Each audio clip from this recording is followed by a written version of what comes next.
What happens when fame, power, and temptation collide, and self-control completely slips away?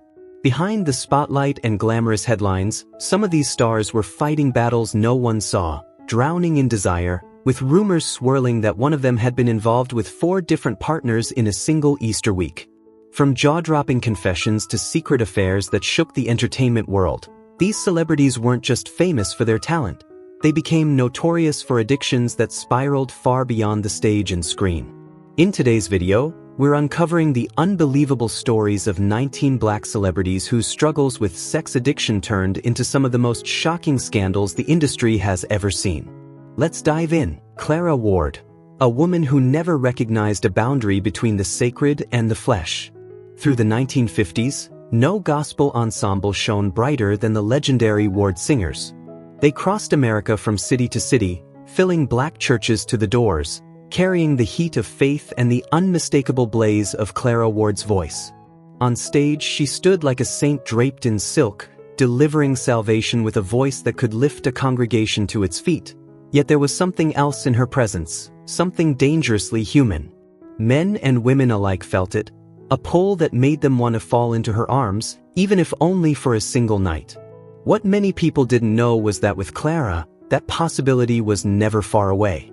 One night backstage after a performance, she leaned toward a microphone and said with a smile, "I love men because they make me feel weak, and I love women because they understand what I want without me having to say it." Everyone traveling with the tour understood what that meant. When the singing ended, another kind of night began. Clara's hotel room door was almost never locked. Some evenings 3 people would walk inside, and by morning only one might step back into the hallway, red-eyed, leaving behind a shirt crumpled on the floor. Clara never hid it, and she never apologized. Desire, to her, was not a sin. In Clara Ward's world, intimacy was simply another form of prayer, one that needed no Bible, only breath and skin. On the night of June 5, 1961, at the Golden Mirage Hotel in Las Vegas, Clara had just delivered a performance that left more than 1,000 people roaring with applause. While the crowd was still pouring out of the hall, she invited the band's youngest drummer up to her room. A few minutes later, 2 female fans were sent upstairs as well. Later, a hotel employee said he had been called because the bed kept slamming against the wall. When he reached the room, the door was slightly open. He stopped cold. Clara lay at the center of the bed, sweat still shining on her chest, a glass of champagne resting in her hand as she softly hummed to him under her breath. For many churches, a moment like that would have meant exile. Yet the next morning she walked calmly through the hotel lobby, head high, lips painted deep red, greeting everyone with a tired but satisfied smile. In her final years, however, the room grew quiet. No one came knocking anymore. The body that once held entire rooms captive now carried lingering pain and the heavy rhythm of difficult breathing. When Clara Ward died at just 48, someone who had once shared her bed slipped a small note beneath the pillow in her coffin. It read, "Clara was never afraid of sin. She feared only one thing, living in a world where she could no longer touch another human being." Inez Andrews. Inez Andrews, a woman who sang for God by day, yet bowed to desire when the night grew quiet. In the golden age of 1960s gospel, when voices rolled out of black churches across the American South like thunder after prayer, the caravans shone like lanterns in the dark. They were led by fierce, holy women. But none stole the breath from a room quite like Inez Andrews. Her voice didn't simply rise. It soared, trembling in the air like a cry tearing through midnight silence. Every note carried something raw, something almost dangerous. When she held a line, listeners often wondered if they were hearing a hymn or a confession whispered too close to the edge of longing. And Inez never pretended otherwise. In a private conversation in 1964, she said plainly, without the smallest flicker of shame, "I sing like I'm moaning in prayer, because at night, that's exactly how I live." Inez never begged for forgiveness. She hungered for touch, for the thrill of being wanted. She devoured lingering glances the same way she devoured the towering crescendos of her songs. Every tour felt like an escape from rules written by men who feared the fire inside her. At one point, she was involved with 3 pastors at the same time, one married, one freshly ordained, and another who had preached a sermon about virtue just hours before slipping quietly into her hotel room. Then came October 1965.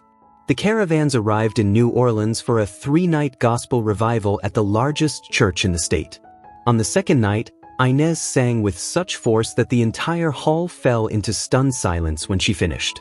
She walked off stage with blazing eyes, her breath still shaking, and returned alone to the Baptist Hotel without a word to anyone.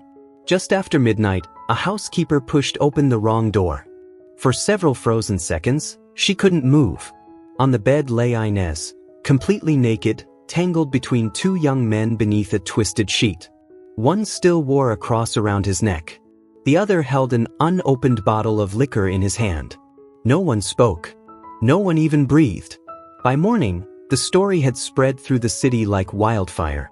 The hotel demanded she leave that very night. The pastors organizing the revival held an emergency meeting and removed her from the final performance. But the scandal didn't end her voice. Inez kept singing. Yet those who watched her closely said something had changed. Her eyes grew heavier, as if every note carried a weight meant for her own soul. Students later recalled that after each performance, she would sit alone for hours backstage, her head resting against a wall, breathing slowly, like someone who had survived a hunger no one else could see. And when she died quietly in 2012, one of her closest confidants whispered a truth that followed her for decades. All her life, she believed God was watching her. But the desire inside her never left, not even for a single night. James Cleveland. James Cleveland. When the hymn could no longer drown out the groans behind the church wall. Have you ever heard Peace Be Still? That song carried hundreds of lost souls through the darkness, bringing countless people to tears in the middle of the night. But few people know that the man who wrote it, James Cleveland, was once accused of forcing a 16-year-old boy into a silence that would follow him for the rest of his life. And the reason traces back to what happened behind doors James himself had carefully closed. He was the man who made gospel music breathe. The one who turned ordinary church services into thunderous concerts, transforming quiet devotion into waves of raw, explosive emotion. That was the version the public adored.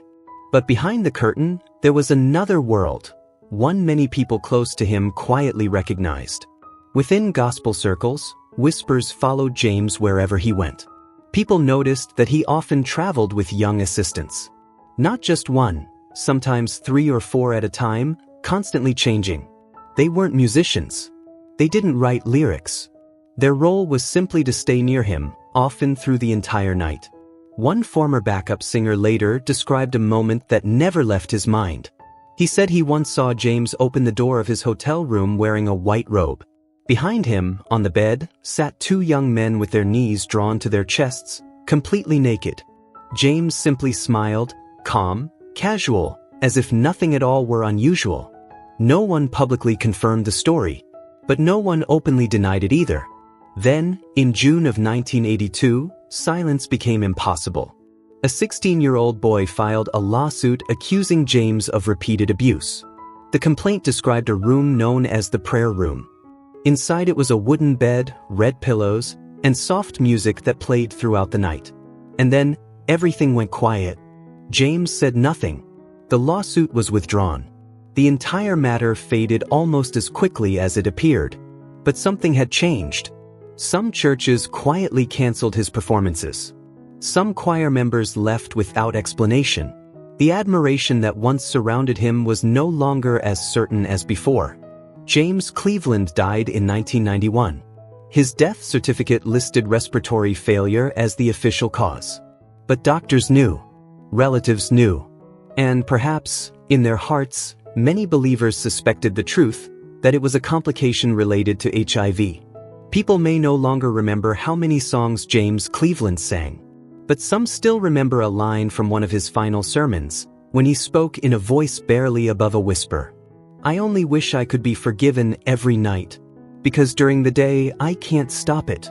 Albertina Walker. Albertina Walker, the woman whose private habits slowly turned against her. The world crowned her the Queen of Gospel, an irreplaceable voice in America's most sacred musical tradition. She founded the Caravans, mentored rising stars, and ushered an entire generation of singers into the spotlight.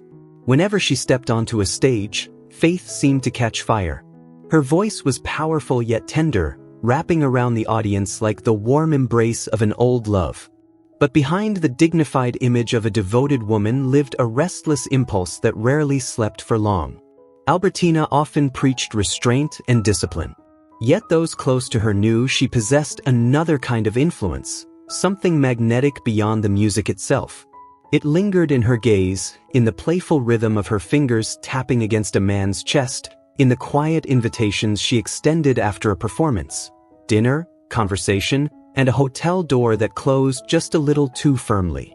In March of 1972, at a 4-star hotel in Detroit, management briefly stopped accepting reservations after housekeepers discovered lipstick-stained sheets, perfume spilled across a velvet chair, and a crushed tube of lip balm beneath a woman's heel.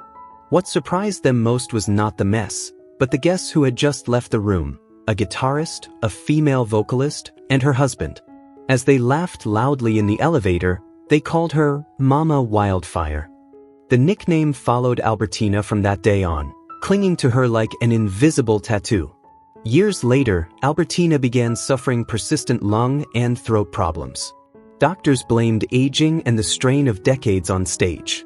But a relative quietly revealed another possibility. She had contracted an unusual sexual bacterium during the 1980s that caused recurring infections in her throat. Albertina kept the truth hidden, relying on lozenges, prayer, and silence.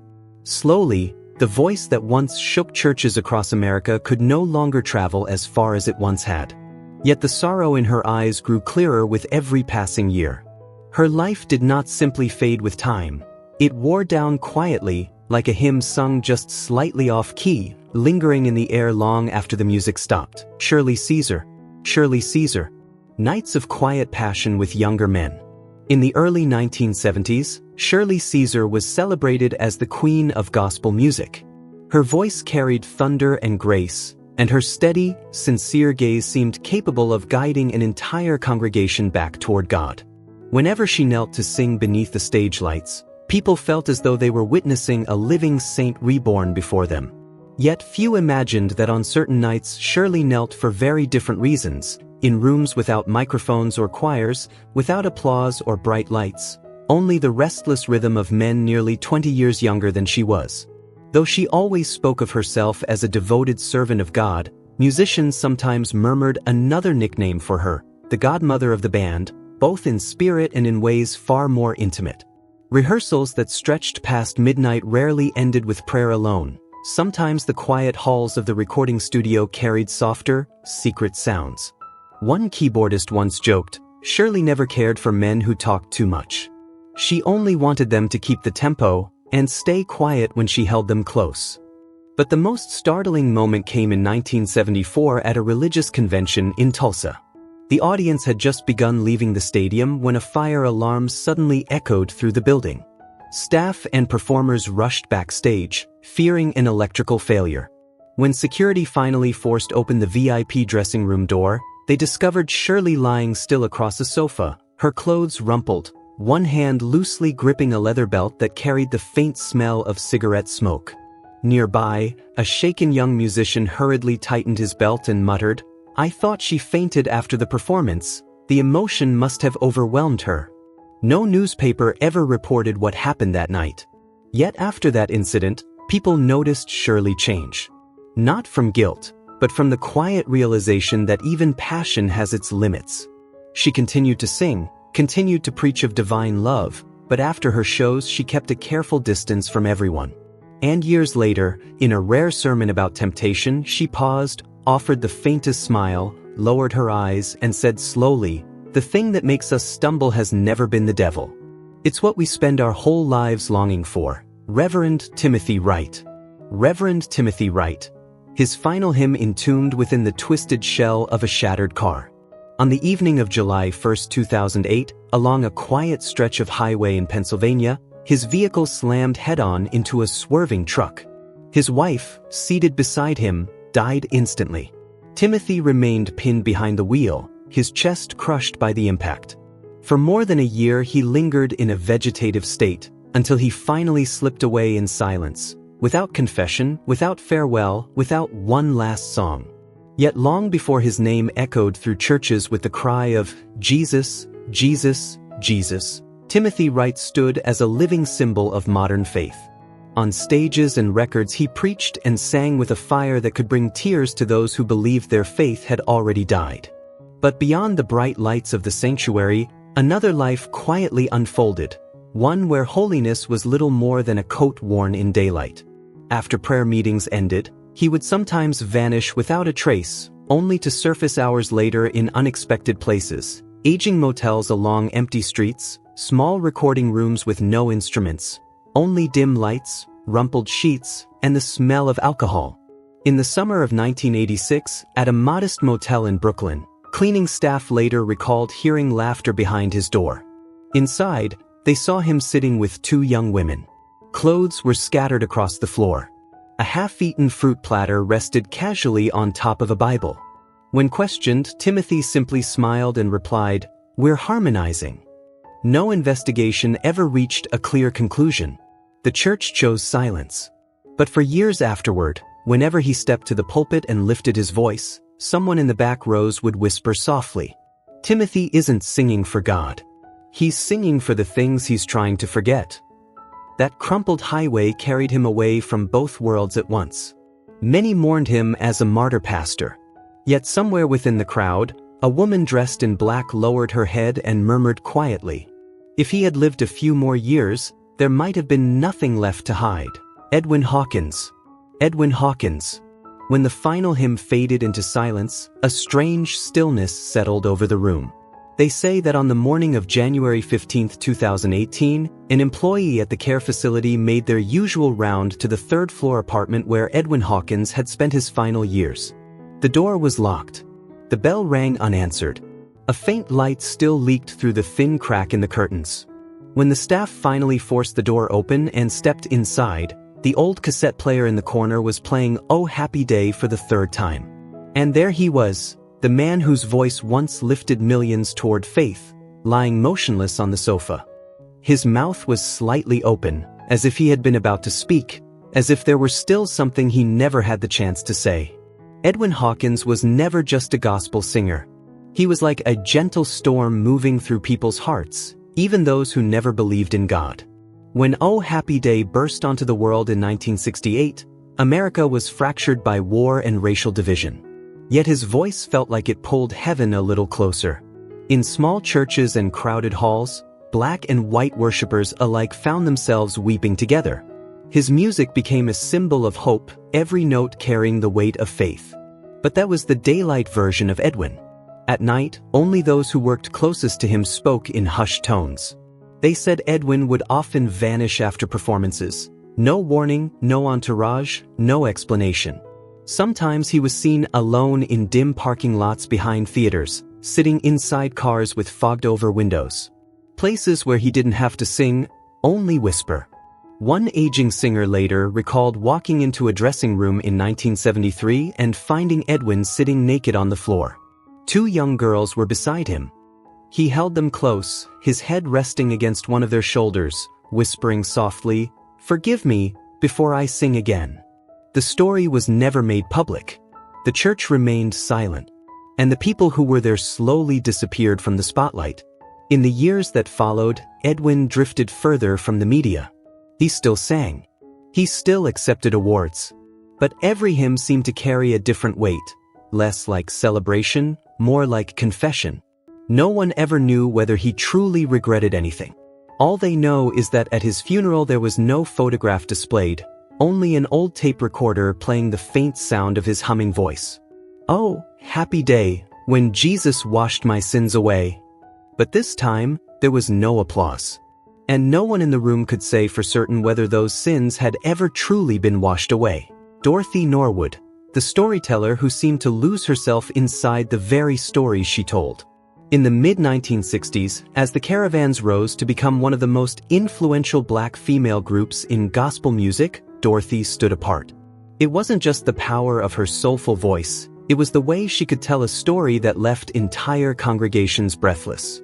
People said she had a rare gift, the ability to make a miracle feel real, to turn a prayer into something raw and aching, like a wound that had never quite healed. But when the stage lights faded and the applause disappeared, Dorothy often returned to a quiet apartment in Chicago, where she shared her life with a married woman. In the eyes of the community at that time, it was a relationship that could never be accepted. One cold winter night in 1968, the woman's husband came home earlier than expected. He opened the bedroom door and stopped. There sat Dorothy, reading from the Bible, completely naked, a thin white sheet draped loosely over her shoulders like morning fog. Beside the bed, his wife stood trembling, clutching a wrinkled nightgown in her hands. There were no screams, no jealous rage. The husband simply turned and walked away. But silence inside that room did not stop the noise outside of it. Rumors spread quickly through the gospel world, twisting and multiplying with every retelling. Before long, Dorothy found herself quietly removed from church programs and gospel events. She continued to sing, but the invitations to teach, to lead, to guide others in faith slowly disappeared. In the years that followed, Dorothy lived mostly alone in a modest rented apartment.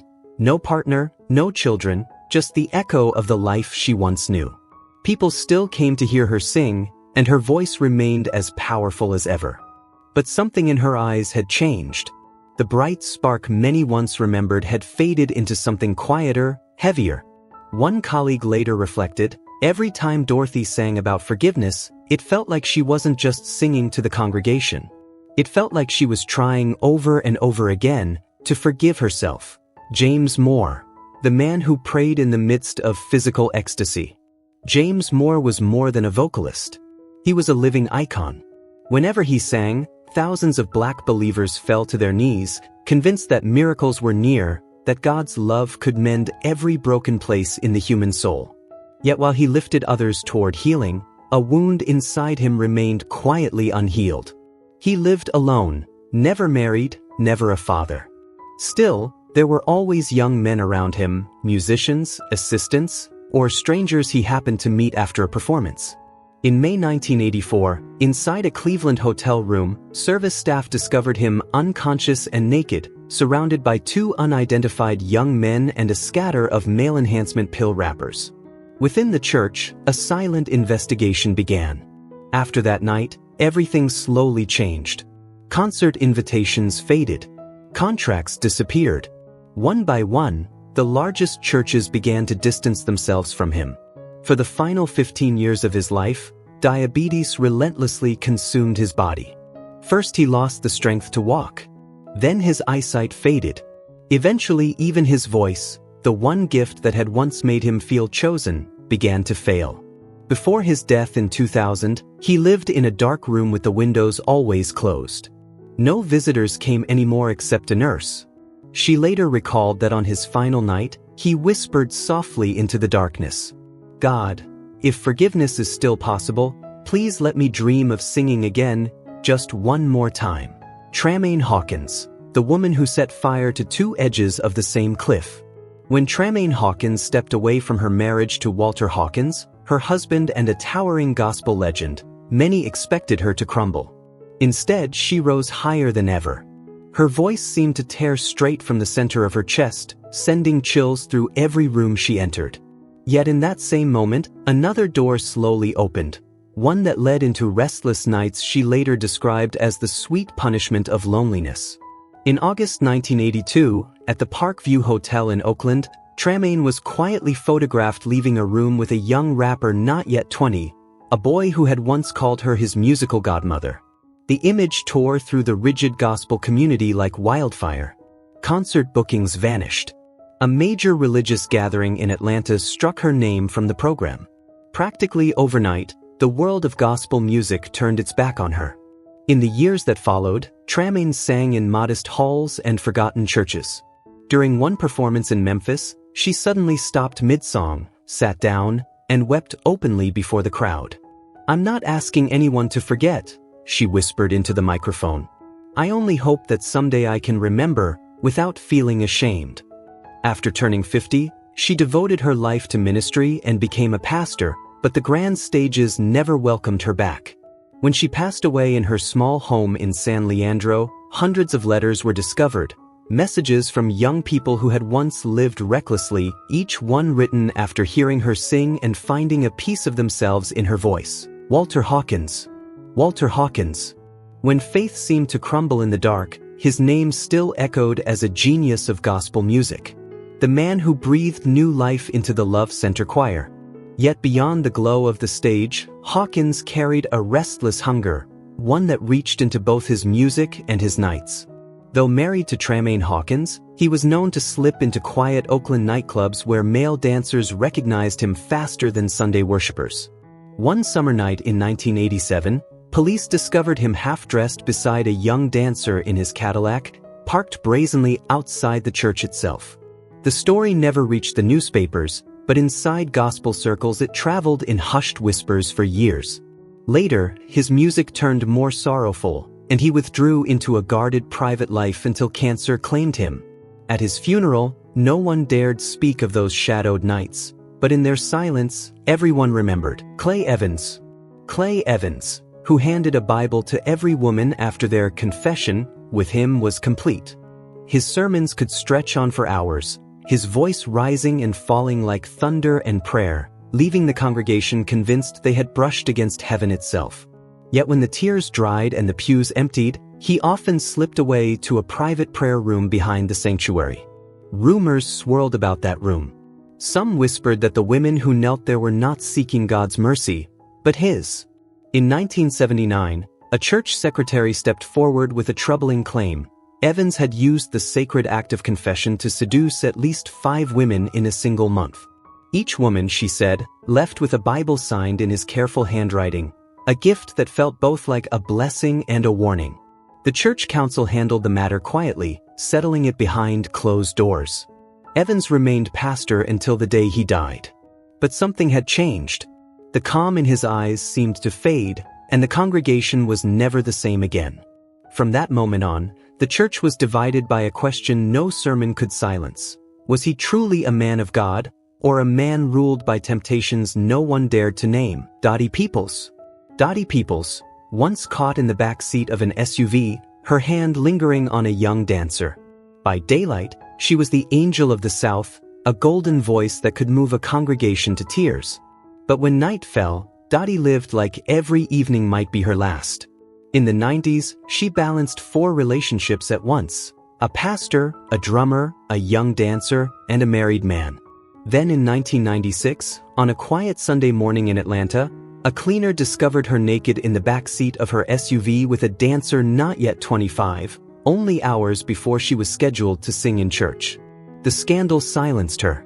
For 3 years, she vanished from the stage. And when she finally returned, the power in her voice remained, but listeners could hear it now, clearer than ever. Beneath every note was a soul still pleading for forgiveness. Willie Neal Johnson, the gospel cowboy whose stage became a battlefield of love, betrayal, and unanswered promises. They called him the cowboy of gospel, not only for the wide-brimmed hat that shadowed his face, but for the wild reputation that followed him wherever he sang. Behind the hymns and hallelujahs, Willie Neal Johnson was known for a restless appetite for women. Over the years, he fathered children with 7 different women, many of them singers or staff who traveled beside him on tour, close enough to hear both his music and his promises. Then came a night in April 1981 in Texas that no one in the audience would ever forget. As the music filled the room and the crowd swayed to his voice, 2 women suddenly stormed the stage. One was a backup singer from his own group. The other stood there 6 months pregnant. Both had come for the same reason: to confront the man who had promised each of them marriage. The crowd froze, waiting for an explanation, a denial, even a single apology. But none came. Willie Neal Johnson simply kept singing. The music never stopped. The tour never slowed. And he continued traveling across America, carrying his gospel songs from city to city as if the pain he left behind had never existed. Years later, when he finally passed away, the farewell carried a haunting image few could forget. At his memorial service, 3 women, all former lovers, stood together in quiet prayer, asking God to have mercy on the soul of the man who had once broken each of their hearts. Milton Brunson. Milton Brunson. A sacred yet carnal bond that lasted more than a year. From the pulpit, he stood like a saint, a man of God guiding souls.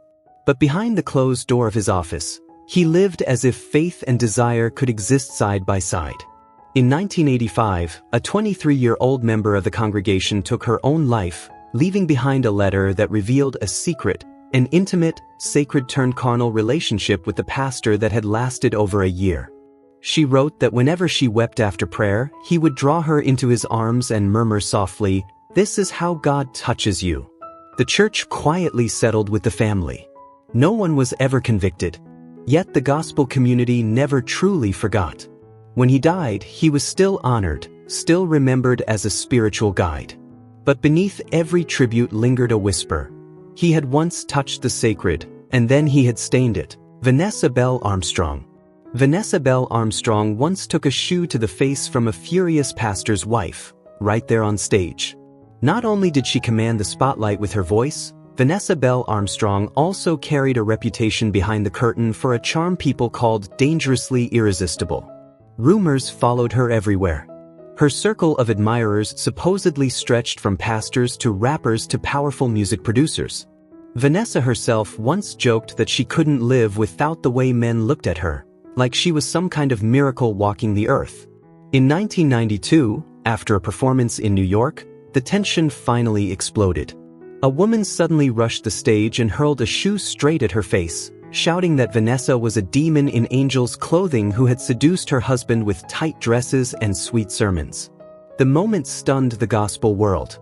Churches whispered, leaders argued, and several congregations quickly boycotted her music. For many, the scandal felt impossible to ignore. But Vanessa didn't vanish.